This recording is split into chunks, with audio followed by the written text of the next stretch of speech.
Sa ngalan ng Ama, ng Anak at ng Espiritu Santo, Amen. sumainyo ang Panginoon. At sumayo rin. Mga kapatid, bakit ba minsan tayo ay napapagod, nalilito, at nagsasawa? Ito marahil, baka binibigyan natin ng panahon ng mga mahalagang bagay, pero hindi silang pinakamahalagang bagay sa ating buhay. Kaya magdasal tayo sa banal na misang ito, magpatulong tayo sa Diyos. Naway buksan ang ating mga isip, puso, kalooban. Bigyan natin ng pansin mga pinapahalagan ng Diyos. Silang magbibigay sa atin ng tuwa, ng lakas at ng kapayapaan. Minin natin ang mga pagkakataon na kung saan mas pinili nating magkasala kaysa sa magmahal. Aminin natin mga pagkakataon na kung saan lumayo tayo sa Diyos. Kaya naman, mas naubos ang ating tuwa, ang ating lakas. Sa ating mga kasalanan, naway patawarin tayo ng Diyos para tayo ay makitang minsan pa karapat dapat makatanggap sa mga banal na misteryo. Inaamin ko Sa makapangyarihang Diyos at sa inyo mga kapatid, na lubha kong nagkasala sa isip, sa salita at sa gawa at sa aking pagkukulang.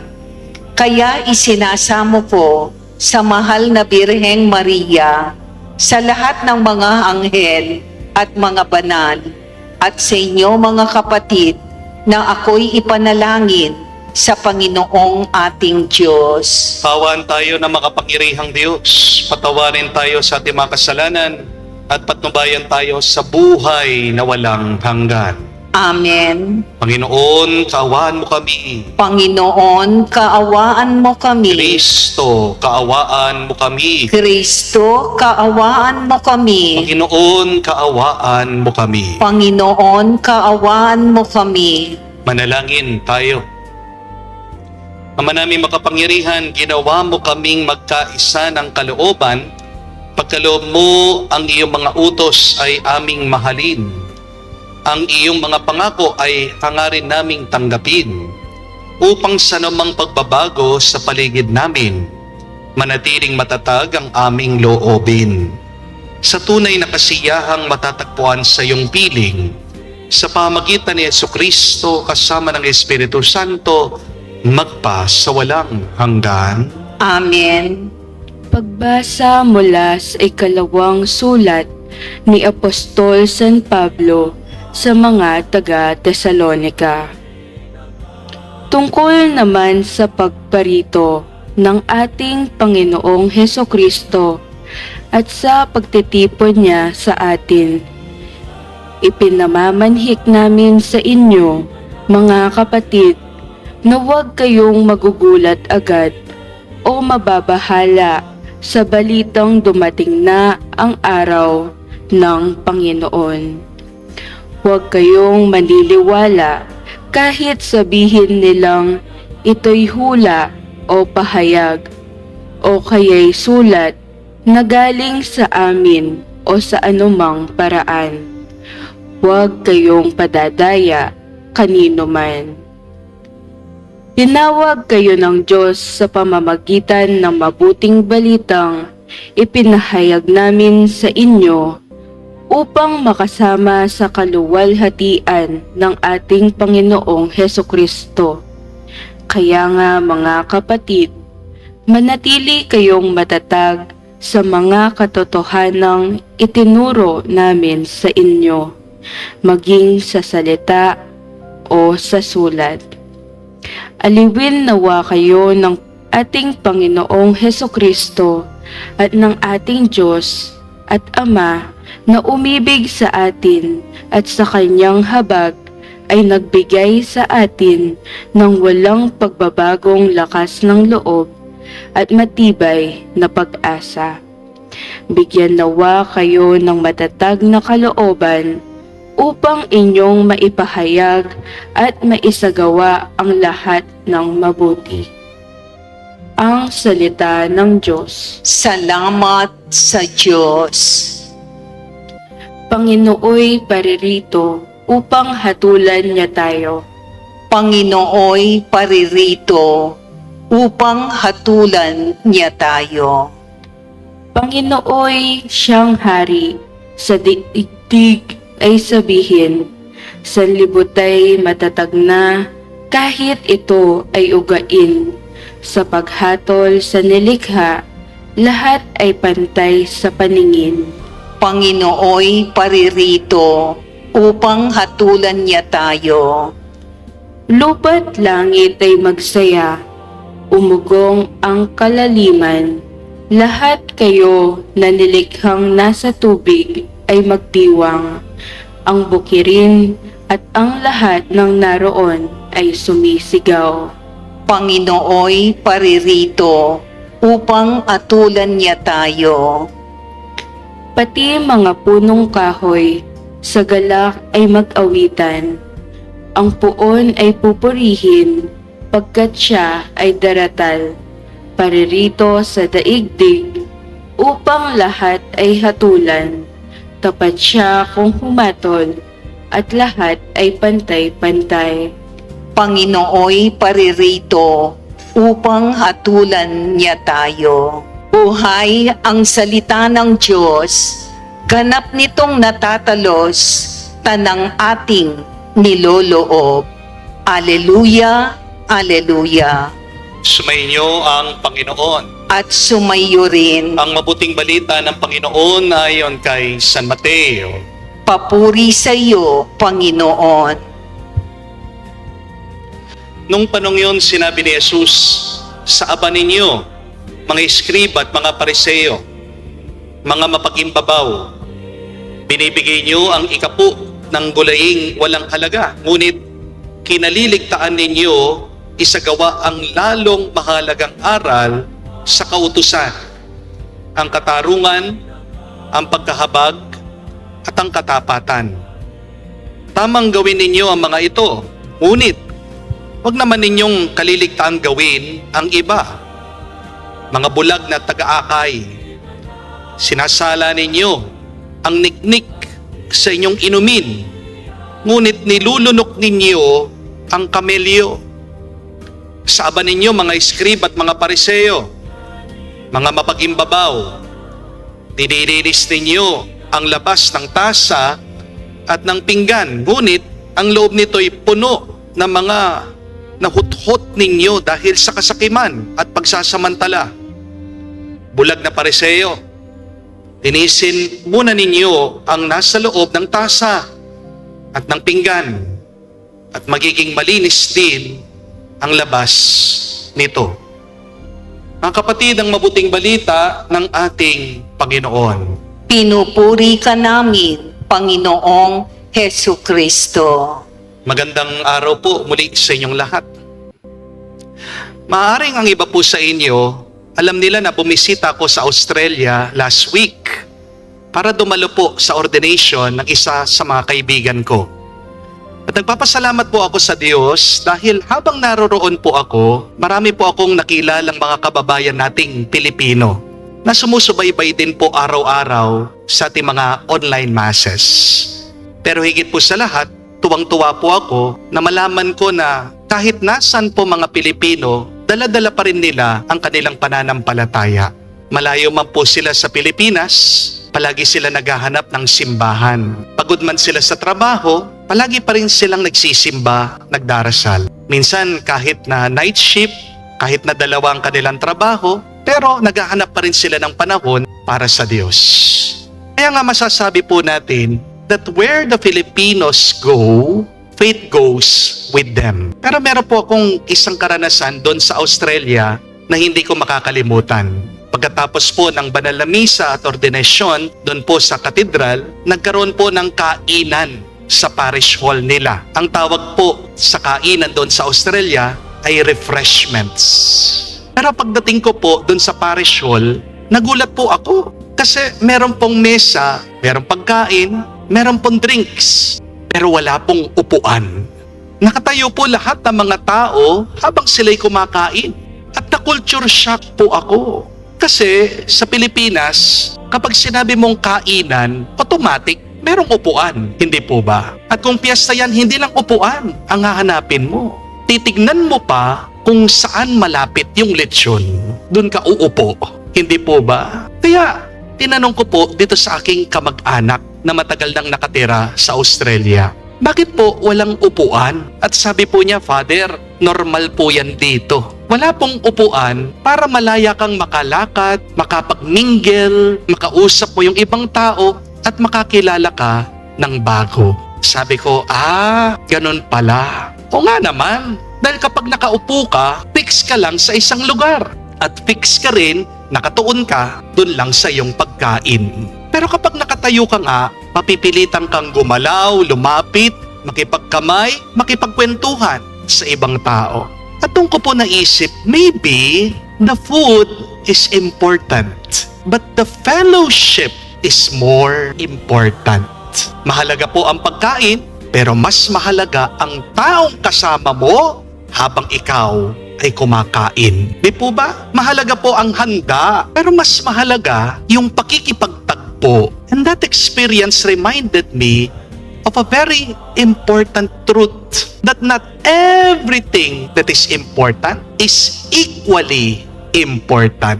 Maraming bagay ang mahalaga, pero hindi naman lahat ng mahalaga ay pinaka-mahalaga. At yan po mismong pinapaalala ng ating Panginoong Jesucristo sa atin dito sa nabasang Ebanghelyo. Sabi po niya sa mga eskriba, sa mga Pariseo, you have neglected the weightier things of the law, judgment, mercy, and fidelity. Napakaganda po ng expression na ginamit ng ating Panginoong Jesucristo.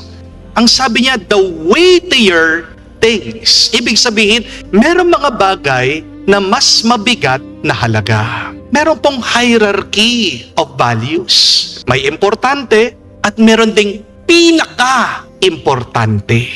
Ang problema ng mga Pariseo at Eskriba, hindi naman yung wala silang ginagawang mabuti. Napakaingat nga nila Nagbibigay pa nga daw sila ng ikapo kahit sa mga pinakamaliliit na sangkap. Mint, dill, cumin. Napakadetalyado pa nga ng mga Pariseo sa pagsunod sa batas ng Diyos. Pero sabi ni Jesus, habang abala kayo sa mga maliliit na bagay, nakakalimutan niyo ang mas mabibigat na bagay, ang hustisya, awa at katapatan. Hindi po sinasabi ni Jesus na walang halaga ang maliliit na bagay. Ang sinasabi lang ng Panginoon, huwag mong gawing malaking bagay ang maliit habang ginagawa mo namang maliit ang mga malalaking bagay. In other words, don't major on minor things, but major on major things. At kung minsan, yan din ang ating problema. Hindi po ba? Pinalalaki natin ang mga maliliit na bagay, ginagawa nating maliit ang mga malalaking bagay. Halimbawa po sa ating pamilya, pinapagalitan natin ang bata dahil magulo o dahil malikot siya. Pero bakit hindi natin napapansin? Baka magulo ang kanyang isip, ang kanyang kalooban. Concern tayo sa grades ng bata, nagagalit tayo, bakit 75 ka lang? Bakit 0 ka? Bakit 1 lang ang nakuha mo? Pero tanong ko po sa inyo mga magulang, kailan yung huling pagkakataon, tinanong mo yung anak mo, masaya ka ba? Okay ka ba? Minsan, concern tayo. Nasaan yung mga asawa niyo? Sinong kasama nila? Baka nagbababae na sila. Pero natanong niyo na ba kung anong pinagdaraanan ng asawa niyo? Kung pagod ba siya? Kung ano pang mga pangarap niya? Gusto nating malinis ang ating bahay. Magandang furniture. Kompleto ang appliances. Pero, kumusta ng kaluluwa? Malinis pa ba? Kumusta ng kaisipan? Payapa ba? Kumusta na ang puso? May pag-asa pa ba? Kumusta ng relasyon, ang ugnayan? May pagmamahal pa ba? Nakakalungkot, maayos nga ang bahay minsan, pero wasak naman ang tahanan. Remember, your house is important, yes, but the people inside of that house are more important. Sa trabaho po, mahalaga ang promotion, mahalaga ang sweldo, mahalaga ang karir. Pero kung dahil sa karir mo ay nawawalan ka na ng panahon sa iyong pamilya, nawawalan ka na rin ng panahon para sa Diyos, Nawawalan ka na rin ng panahon para sa iyong sarili. Nakakasakit ka na dahil sa iyong trabaho. Baka umaakyat ka sa corporate ladder, pero nakasandal pala ang hagdanan mo sa maling pader.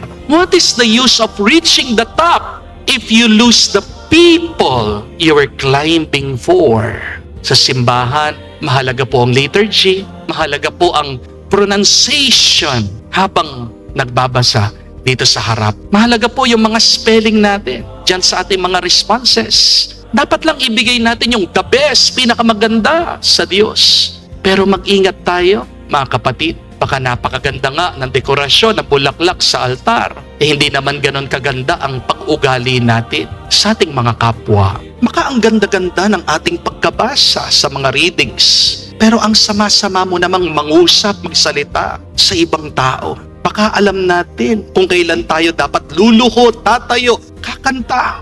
Pero hindi natin napapansin na meron na palang pangangailangan ng tulong ang ibang tao. Baka tama lahat ng kilos natin sa loob ng simbahan, pero mali naman ang puso natin. Because the purpose of religion is not simply to make us correct. The purpose of religion is to make us Christ-like. At maging po sa lipunan at pamahalaan, mahalaga po ang mga proyekto, mahalaga po ang mga programa, mahalaga po na magkaroon tayo ng magandang infrastruktura. Pero ang pinakamahalagang tanong ay ito, nakakatulong ba talaga ito sa mga tao? Nalulungkot po ako habang marami pong mga kababayan natin ang lubog sa baha, nawalan po ng tahanan, walang makain, nagugutom, hindi po makapagtrabaho. Meron po akong napanood na isang komentarista sa social media. Ang gusto po niyang pag-usapan, yung pagpapalegalize ng prostitution. Balitaan niyo po yun. Di ba dapat unahin muna natin yung dignidad, yung pangunahing pangangailangan ng mga tao? Ang trabaho, ang pagkain, edukasyon, kaligtasan, disenteng kabuhayan. Habang maraming mga tao, mga kababayan natin, hindi makaraos sa kanilang pang-araw-araw na pangangailangan. Ang sagot ba talaga ay gawin mong legal ang prostitusyon? Ang sagot ba natin ay gawing legal ang isang bagay na maaring sumira sa mga pamilya at matinong pag-ugali ng mga tao? Meron pong nakapagkwento sa akin sa isang barangay habang hirap na hirap po sa baha yung mga tao. Ang priority project daw po ng kapitan ay ang Zumba. Okay lang naman pong Zumba. Maganda po yan para maging mas malusog tayo eh. Pero paano ka magsusumba kung lumulutang ka na? Hindi po ba? Yan ang problema ng tao minsan. We have a misplaced sense of priority. At bakit hindi natin mauna ang tunay na mahalaga? Ito ay dahil hindi pa hinog ang ating pananampalataya. My dear friends, when we are not spiritually mature, we will have a difficult time to distinguish not only what is good from bad, but if you're not spiritually mature, you don't know what is the difference between what is important and the most important. Habang nasa Australia po ako, meron po akong narinig na kwento tungkol po sa mga ibang kababayan natin doon. Minsan, pagbago pa lang po dating ang isang Pilipino, gusto daw po nila agad-agad bibili sila ng bagong magandang sasakyan. Brand new, yung social. Kahit halos po na hindi nila kaya yung monthly na payment. Pero bakit po ganyan ang ginagawa ng ibang kababayan natin? Dahil minsan, iniisip nila, kailangan magmuka akong successful. Pero isipin niyo po, ano ba talaga ang pinaka-purpose ng sasakyan? Yung makarating ka lang sa iyong trabaho, hindi po ba? Ang sasakyan nandyan hindi para patunayan mo na mas mayaman ka kesa sa iyong kapitbahay. Kung second hand lang yung iyong sasakyan, kung yan ang magdadala sa iyong trabaho na wala kang utang, wala kang stress, di ba? Baka yan yung mas matalino, mas magandang desisyon. Because sometimes we sacrifice what is most important to look more impressive. Kaya nga po napakaganda ng paalaala ng ating Panginoong Jesucristo. Balikan nyo dito sa Ebanghelyo, sabi niya, sinasala nyo ang niknik, nilulunok nyo naman ang kamelyo. You strain the gnat and you swallow the camel. Kakatawa Nakakatawa pong imagery ito. Isipin niyo po, meron kang hawak na baso, pagkatapos nakita mo, merong lumulutang na langaw. Sinasala mo ng sinasala, inaalis mo yung insekto. Pero pagkatapos mong maalis, yung maliit na lamok o langaw, nilulunok mo naman yung tubig na puno ng kalawang. Para sinasabi ng Panginoong Jesucristo, ang liit-liit naman ang mga pinapansin niyo, pero yung mga malalaki, hindi nyo nakikita. Kaya napakaganda pong tanong para sa ating lahat. Ano yung mga nuts o niknik na pinagtutuunan natin ng pansin, habang naman yung mga kabelyo ay hindi natin hinaharapan? That is why we should remember, do not lose what matters most while taking care of what matters less. Mahalaga po ang trabaho, pero mas mahalaga ang pamilya. Mahalaga po ang pera, pero mas mahalaga ang pagkatao. Mahalaga po ang reputasyon, pero mas mahalaga ang karakter. Mahalaga po ang pagiging tama, pero mas mahalaga din ang pagiging maawain. Mahalaga po ang panlabas na kaayusan, pero mas mahalaga ang kaayusan ng puso. Mahalaga po ang maraming bagay dito sa mundo, sa ating buhay, pero higit sa lahat, huwag nating kalimutan, mas mahalaga ang relasyon natin sa Diyos. Amen? Kaya magdasal po tayo sa panalamisang ito. Matuklasan sana natin ang mas mabibigat, mas mahalagang bagay. Pagtuunan natin ito ng pansin. Dahil kapag inuna mo ang tunay na mahalaga, magiging mas payapa ka, mas pagpapalain ka ng Diyos. Ngayon hanggang sa magpa sa walang hanggan. Amen. Tumayo po tayo, alay po natin sa Diyos ang ating mga dasal at panalangin. Natitipon tayo bilang bayan ng Diyos. Dalhin natin ang ating mga pangangailangan sa Ama at manalig tayo na Kanyang pagbibigyan sa ating mga kahilingan. At sabihin, Panginoon, dinggin mo kami. Panginoon, dinggin mo kami. Ang simbahan naway maging gising sa kanyang tungkulin na ipalaganap ang katarungan para sa lahat sa pamamagitan ng kanyang paglilingkod sa mga dukha. Manalangin tayo sa Panginoon. Panginoon, dinggin mo kami.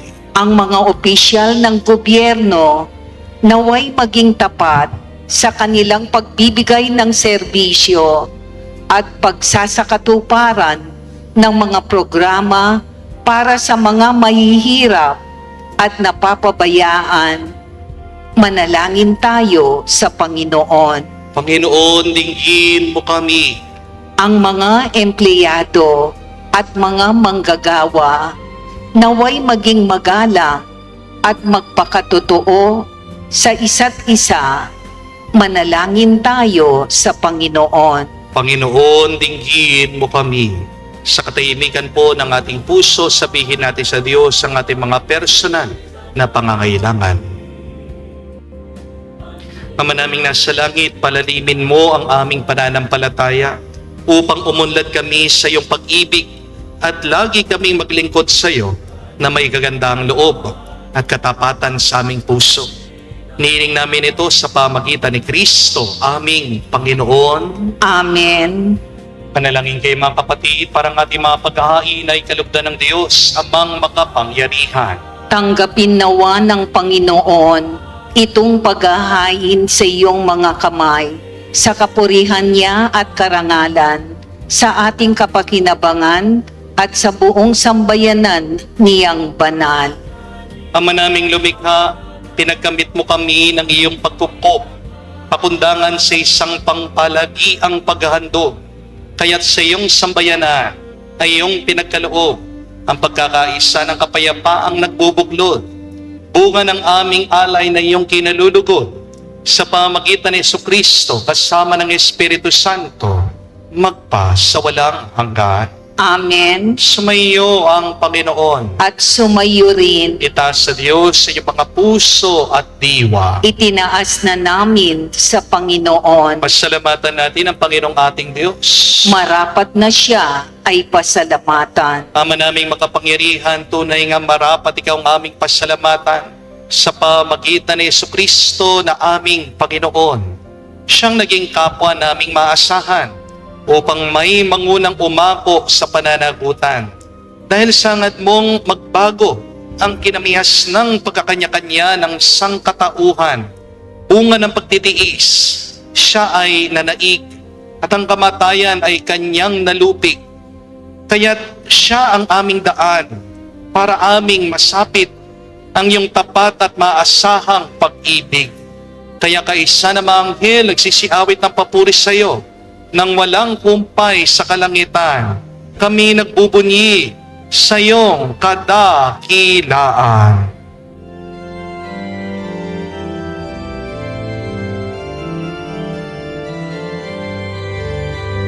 Santo, Santo, Santo, Panginoong Diyos ng mga hukbo, napupuno ang langit at lupa ng kadakilan mo.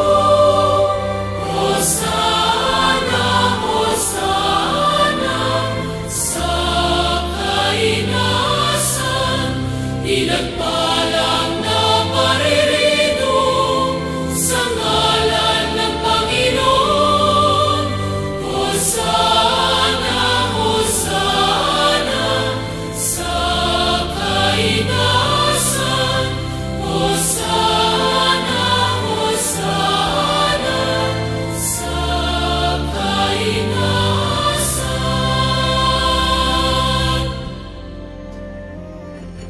Ama naming banal, ikaw ang bukalan tanang kabanalan. Kaya't sa pamagitan ng iyong Espiritu, gawin mong banal ang mga kaloob na ito upang para sa amin maging katawan at dugo ng aming Panginoong Hesus Kristo. Bago niya pinagtiis ang pusang loob na maging handog, hinawakan niyang tinapay, pinasalamatan kanya, pinaghati-hati niya iyon, inabot sa kanya malagad at sinabi, tanggapin ninyong lahat ito at kanin. Itong aking katawan na ihahandog para sa inyo.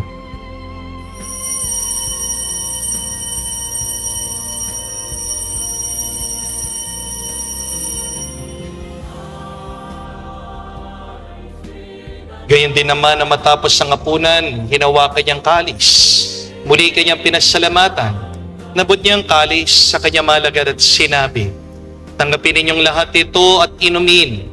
Itong kalis ng aking dugo, ng bago at walang hanggan tipan.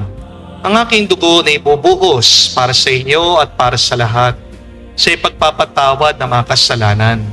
Gawin ninyo ito sa pag-alaala sa akin.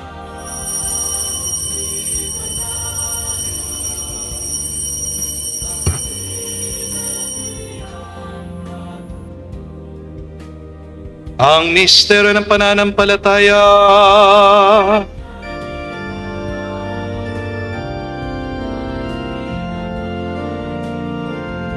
Si Kristo ay namatay, si Kristo ay nabuhay,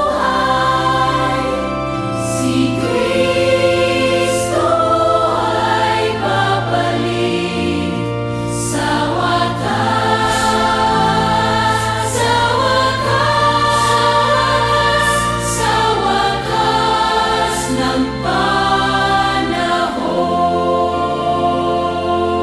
Ang mga ginagawa namin ngayon ang pag-alaala sa pagkamatay muling pagkabuhay ng iyong anak. Kaya tinialay namin sa iyong tinapay, nagbibigay buhay, at ang kalis na nagkakaloob ng kaligtasan.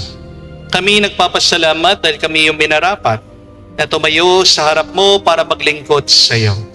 Sinasamo namin kami magsalo-salo sa katawan at dugo ni Kristo ay mabuklod sa pagkakaisa sa pamagitan ng Espiritu Santo. Ama, lingapin mong iyong simbahan, laganap sa buong daigdig, Puspusin mo kami sa pag-ibig. Kay San Leon ang aming Santo Papa, si Florentino aming Arsobispo, at ng Tanang Kaparian. Alalahanin mo rin ang aming mga kapatid na nahimlay may pag-asang sila'y muling mabubuhay. Gayon din naman lahat ng mga pumanaw. Kawan mo't sila't patuloyin sa iyong kaliwanagan. Kawan mo't pagindapatin kaming lahat, makasalo sa iyong buhay na walang wakas. Kaisa na mahal na Birhen Maria, Ina ng Diyos. Kaisa ni San Jose, ang kanyang malwalhating esposo. Kaisa ng mga apostol, lahat ng mga banal na nabuhay dito sa daigdig na kalugod-lugod sa iyo. May pagdiwang nawa namin ang pagpupuri sa ikararangal mo sa pamagitan ng iyong anak aming Panginoong Heso Kristo. Sa pamamagitan ni Kristo, kasama niya at sa Kanya, ang lahat ng parangal at papuri ay sa iyo, Diyos Ama, makapangyarihan, kasama ng Espiritu Santo, magpasawalang hanggan. Amen. Amen. Amen.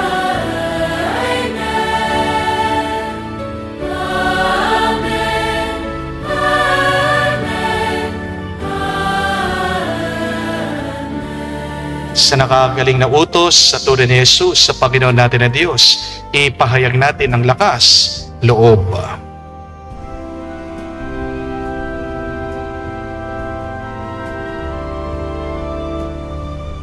Ama namin, sumasalangit ka, sambahin ang ngalan mo, mapasa amin ang kaharian mo, sundin ang loob mo dito sa lupa, para nang sa langit. Bigyan mo kami ngayon ng aming kakanin sa araw-araw, at patawarin mo kami sa aming mga sala, para ng pagpapatawad namin sa nagkakasala sa amin. At huwag mo kaming ipahintulot sa tukso, at iadya mo kami sa lahat ng masama. Hinihiling namin kami, Diyos, sa lahat ng masama, pagkalooban ng kapayapaan araw-araw, ligtas sa kasalanan, ilayo sa lahat ng kapahamakan, samantalang aming pinanabikan ang dakilang araw ng pagpapahayag ng tagapagligtas naming si Heso Kristo. Sapagkat iyo ang kaharian at ang kapangyarihan at ang kapurihan magpakailanman. Amen. Panginoong Heso Kristo, sinabi mo sa mga apostol, kapayapaan ang iniiwan ko sa inyo. Ang aking kapayapaan binibigay ko sa inyo. Tunghayan mo ang aming pananampalataya at huwag ang aming pagkakasala. Pagkalooban mo kami ng kapayapaan at pagkakaisa ayon sa iyong kalooban, kasama ng Espiritu Santo magpa sa walang hanggan. Amen. Kapayapaan ng Panginoon ay laging sumainyo. At sumayo rin. Magbigayan po tayo ng kapayapaan sa bawat isa. Peace with you po. Kapayapaan po sa inyong lahat. Kordero ng Diyos na nag-aalis ng mga kasalanan ng sanlibutan, maawa ka sa amin, maawa ka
Mga kapatid, naririto ang ating Panginoong Jesucristo, ang Kordero ng Diyos. Siya nag-aalis sa mga kasalanan ng sanlibutan. Mapalad tayong lumalapit sa piging ng Kordero. Panginoon, hindi ako karapat-dapat na magpatuloy sa iyo, ngunit sa isang salita mo lamang ay gagaling na ako.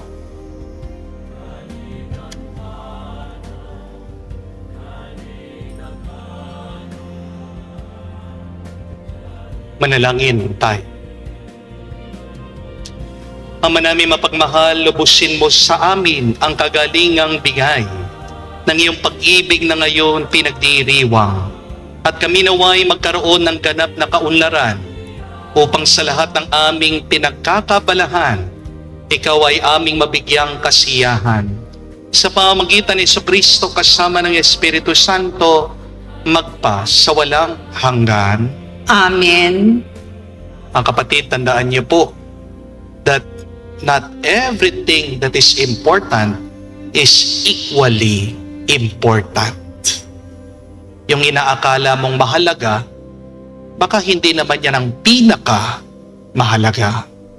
Kaya tayo ay napapagod, kaya tayo ay nalilito, naliligaw sa buhay, ay dahil maaaring meron tayong pinapahalagahan, pero hindi yan ang pinakamahalaga para sa Diyos. Kung gusto mong mas lumakas, sumaya, at mas pagpalain sa buhay, please, major on major things. Do not major on minor things. Alalahanin nyo ang turo ng ating Panginoon. Do not strain the gnat just only to swallow the camel. Baka sinasala mo, inaalis mo yung langaw, pero iniinom mo naman yung tubig na merong kalawang. Kailangan tingnan mo kung ano talagang pinakamahalaga. At para makita mo yan, kailangan hinug ang iyong pananampalataya.